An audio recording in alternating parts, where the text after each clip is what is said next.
fellow Nigerians, wherever you are watching us, on Journalists Explain This, I'm your host, Nicolas, your friend in the School of Wisdom.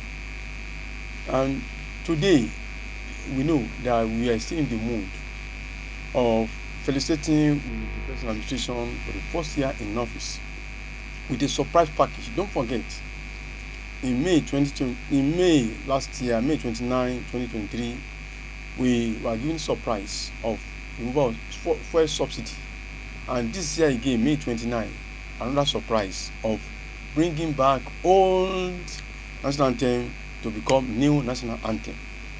And my guest today is a versatile journalist who is going to look at this area together so that we know that the updates of the event. Please join me to welcome one of the versatile journalists, and Mr. Nicolas Iwachukwu. Welcome to the program. Thank you, sir. Thank you, Mr. It's a pleasure having you on this program. My friend, it's nice seeing you. It's nice seeing Nigerians. Okay. That's steady ball rolling. I'm asking you, look at the package we had on May 29, 2024. Bringing the old national anthem to become new after 46 years of jettisoning it. How do you look at it? Well, that is one action that shows a great presence of political ignorance by this legislature.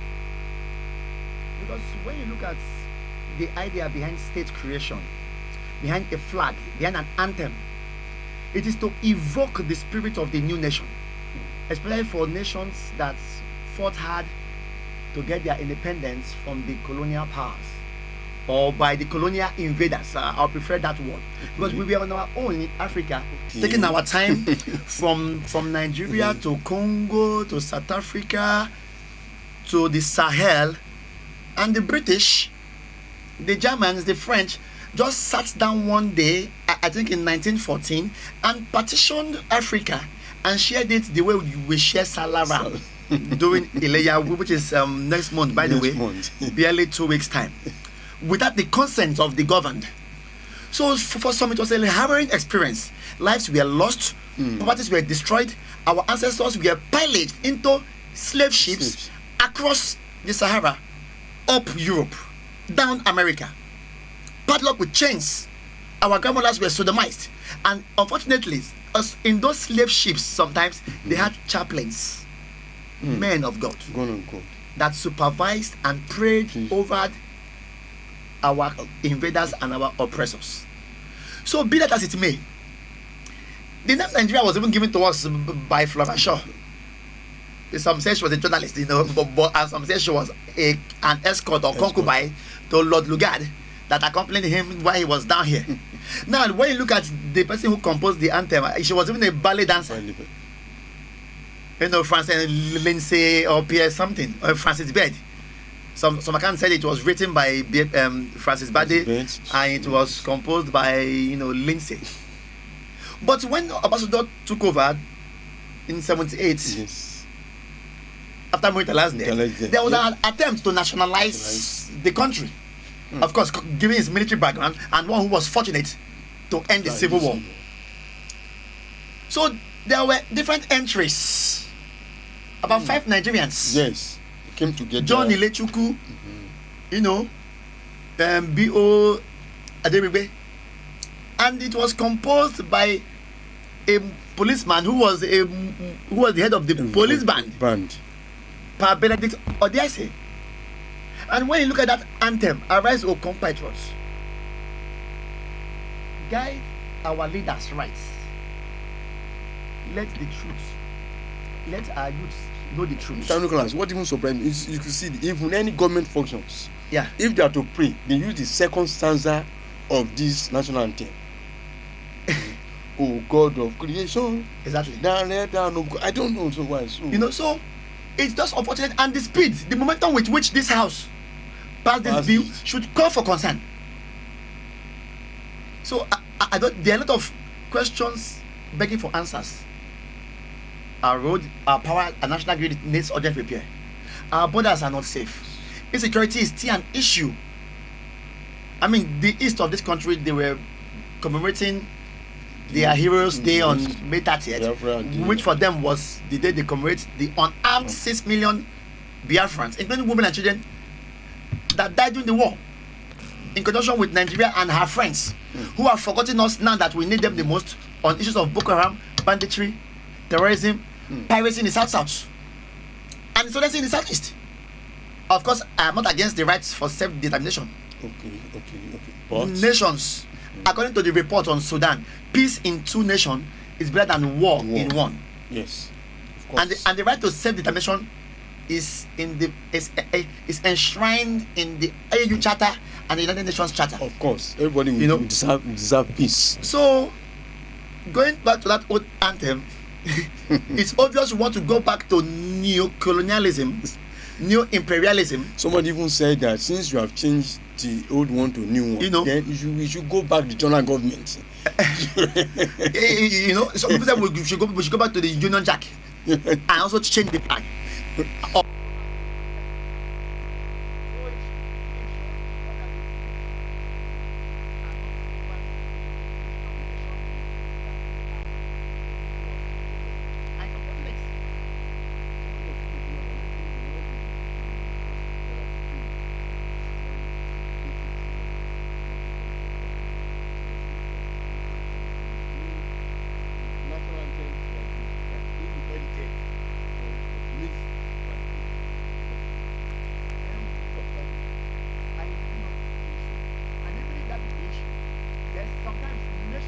Anthems. Like Rwanda changed their anthem from Rwanda Rwasa to a big experience that they had. In Libya, for so long, their national anthem was Allah Akbar. Then after the war they had with Egypt, they went back to Libya. But after Gaddafi's death and the new Libyan Ujamara took over, they went back to the Allah Akbar. But they removed the sections that tied them to the Egyptian king or regent and replaced it with their Libyan national hero, Omar Mokhtar, that was involved in fighting against Italian takeover of Libya. So if they wanted a new one, we could have gotten a new one. Because not to go back to the old one, bringing it as new one. Even this discussion we had was given to us by General Absalam and his few friends. Yes. So there are a lot of things that we could go back and have a baptism over. But not go back to the constitution that tied us to British imperialism. And I think maybe in the way they operate, I think I feel that they should have consulted the other House Assembly, even Nigerians. There should be don't you think there should be a referendum? You see, to be done before they now come about with passing it. You see, even when God wanted to create man, He met the archangels, the angels. He consulted. You could see even though he was omniscient and omnipresent and all-knowing, if he didn't call anybody, nobody would judge him. No. We can't question him. But because God himself was a Democrat, he said, let us make man. In any texts of the Bible, you would see it will be us, not I want to make man. Let me make man. So he consulted widely. In the democracy, even in military juntas, sometimes the junta head judges the state of the nation and consults.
to more IDP camps.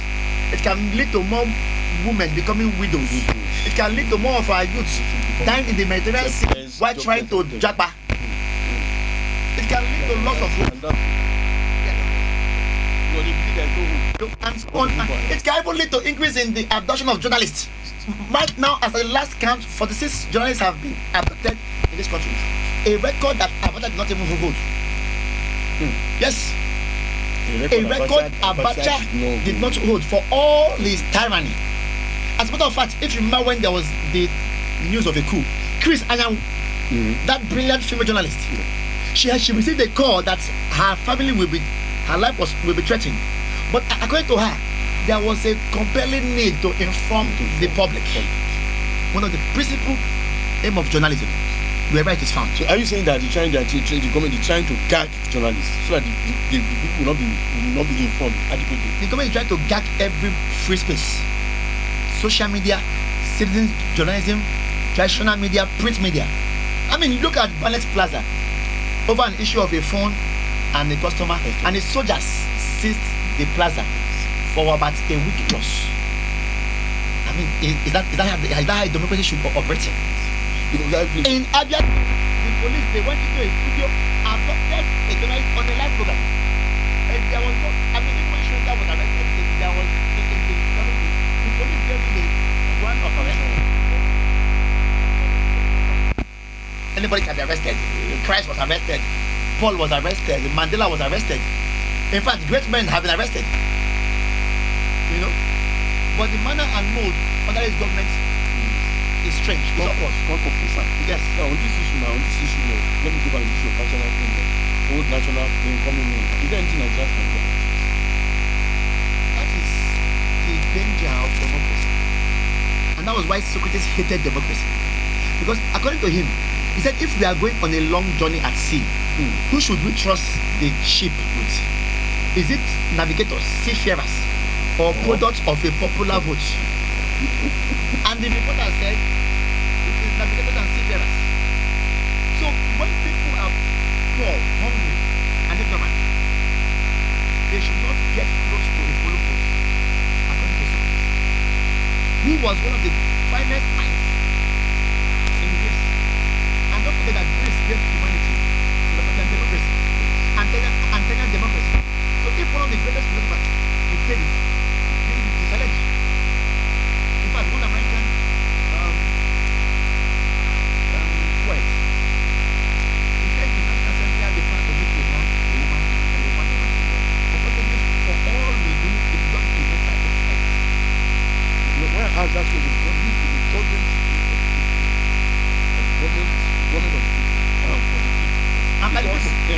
Because those even in democracy, those who govern us, they are not spirits, they are not angels, they are not from, they didn't come from heaven. Even to govern, they are not spirits, they are not from they are from at least home, make society, try to make government. That's why one for us concern. He said anything and we can't let them come. Now they have done this, they need now. They've not taken it like that. In fact, they said in some cases some people started ministries and whatever, they must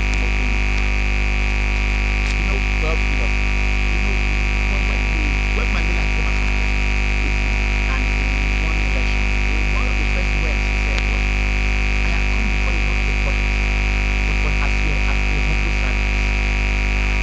I have fought white liberation and black liberation, and if need be, the principle which I am ready to write. Let's prove Dr. He said, I am not just a pope. I am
NSTV Lagos. We're still on journalists explain this, and my guest, like I said, is you can see very versatile journalist Nicolas Iwachukwu. Welcome again to the program. Thank you very much.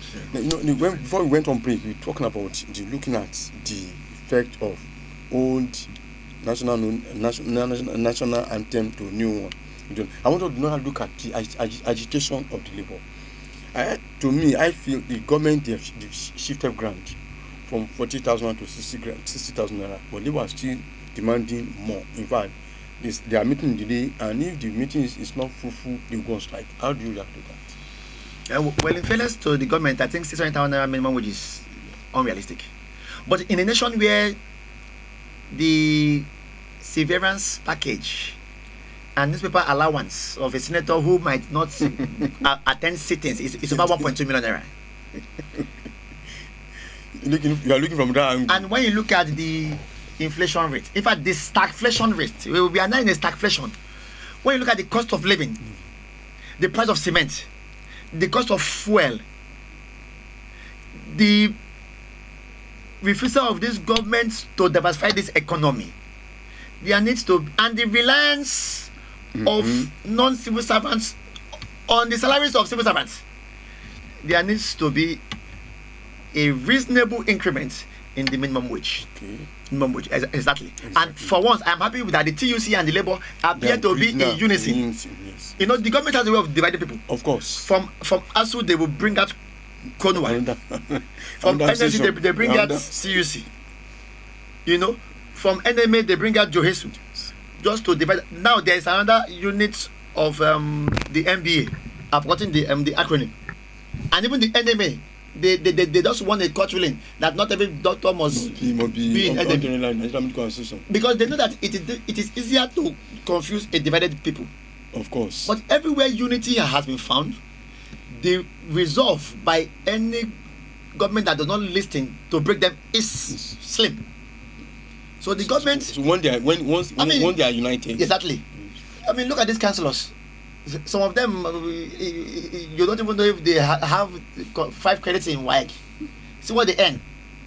Then people spend 30 years in government. Sometimes they don't even get their gratuity till they die. After 35 years. But these men spend time over time. They leave office, they still get paid, but by taxpayers' money, they go for periodic checkup. They change their SUVs. Why can't the average Nigerian worker be comfortable? And the safety of the Nigerian worker is also a function of the safety of the states. Of course. Because an unpaid doctor, an unpaid nurse is a threat to the patients. An unpaid teacher is a threat to the students. An unpaid custom officer is a threat to the safety of our borders. An unpaid soldier or an improperly paid soldier is a threat to the safety of the nation. And so on and so forth. For me, every duty is essential.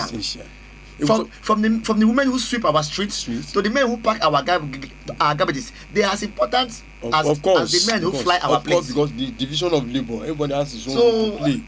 And for those who are saying that the Lagos to London route is now cheap, how many Nigerians wake up and want to go to London?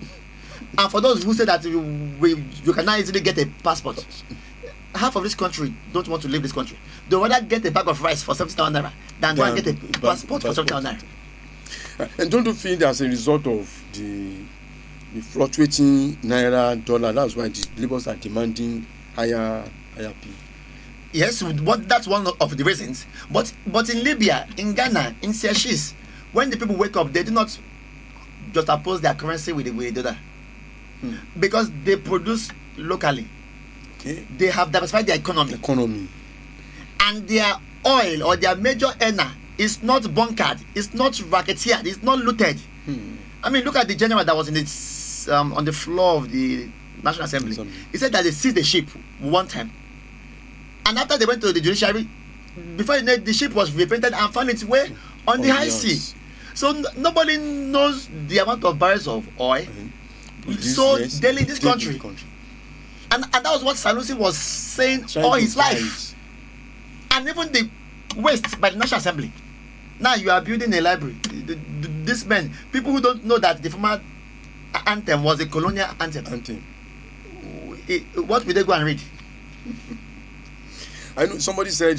I mean, look at the price of renovating the National Assembly Clinic. It could give us 6 teaching hospitals in the 6 geopolitical zones, so that at least the average Nigerian who can't fly to Dubai when he has a headache, like these politicians, who can't fly to Germany when he has toothache, can have hope. And when our doctors are well paid, I mean, imagine being a doctor, you are treating a patient, and you're also trying to pass an exam to go to UK or Canada. Your mind is not stable. Yes, it's divided. It's divided. Now look at because somebody said that using $1 billion to build library, $10 million to build the creation center for journalists for the senators. Yeah, how do you compare the two together? How do you manage them together? I mean, these people are people whose salaries are just too much for them. They can, and they're able to give constituency allowances that they rarely even devote to their constituencies. The aim of government is to make life better for the people. Now, with nothing more. With the present situation now, do you have hope for this country, so that we can discourage those who want to japa, that they still keep on praying or whatever, so that our country can be developed? No, let us be sincere. During the Great Irish Migration, it was because there was stabbing in Ireland. During the Second World War, the Germans who left Germany was because of Hitler's government. Even in Nigeria, we chased the Ghanaians in the 70s. Of course, yeah. But today, the Ghanaian passport is welcome everywhere. So I do not blame any Nigerian who can afford to leave this country. But there's no country where everybody can leave the country. And there's no country where you don't have people who want to remain in the country. Because there are those who also want to see, there are those who are also bothered about their grandchildren's future. But who want to make sure that their children can school in Nigerian schools. They can work in Nigerian hospitals. But they can drive safely on Nigerian roads, even beyond their lifetime. But the president keep on saying that if we leave Nigerians, who will build the country for us? No country is built only by the politicians. It's always by the governors and the governed. But when the politicians make life hard, even animals migrate from elementary biology. Animals also want to migrate from a place of lack to a place of abundance. So in fact, the government should be careful, because this collective anger, internally displaced people, in the north, massacres in Benue and Plateau, arson in the mosque.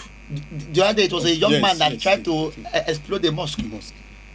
I mean, imagine if you are from Okwama and you are now in the forest,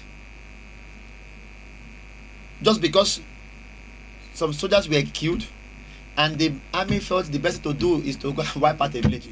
I mean, that's not democracy. You do your investigation and get the criminals. That's why we have the army. That's why we have the police. That's why we have the national security advisor. That's why taxpayers' money is built to make sure that our soldiers and policemen are trained and retrained. Now, lastly, on this program, I want to look at the safety of journalists now. So, if journalists are to be guarded by the government, how do we secure our safety while we are doing because it is journalists explain this. How do we secure our safety in the course of doing our duty? I think it was Thomas Jefferson who had a great hatred for the press and journalists. And in fact, he used the word muckrakers. But after some time, he became transformed like Pantami. And he said if he was to choose between a government without a media and a media without a government, that he would choose the latter. Even in pre-colonial societies, from our town criers, from our market squares, information was life. Technology and science just made it advanced. We cannot be too grateful for journalism, for those who go the extra mile to get us informed. The government should be too grateful that there are people who still risk their lives, who left Shell, the oil companies, who left customs, who left the greater paying jobs just because of the compelling need to enrich the governed with what they probably will not know. But at the same time, we need to be careful, because for those who are also statesmen or spinners for the agency, sometimes they have a great ability to misinform or disinform. So I also want the people not to forget that they also have a right to hold opinion and express opinion. It is enshrined in the Constitution. So let the people also try to be informed. In fact, let me take you back to the Bible. Apostle Paul visited the different churches, but one of the churches he loved from the 7 churches he visited was the church in Berea, because according to him, whenever he taught them, they went to reconfirm if what he taught them was right or wrong. So the citizens too should know that the people's power arises from them, and eternal vigilance remains key. So they are not. And let me say rest in peace to all Nigerians who have died extrajudicially, including and especially the journalists. Thank you, my very good friend. You remember that, just like we said now, the Berean people now, Apostle Paul, they are not like Galatians that say, oh foolish Galatians. Exactly. Or like the Thessalonians who like to stir trouble. So let us also know that as we have good eggs, there's also bad eggs. But journalism, like aviation, is a place where there should be no bad eggs. Imagine being on a plane and the announcer is telling you, yeah, we have some nice pilots and some bad eggs that can crash you on mountains. No.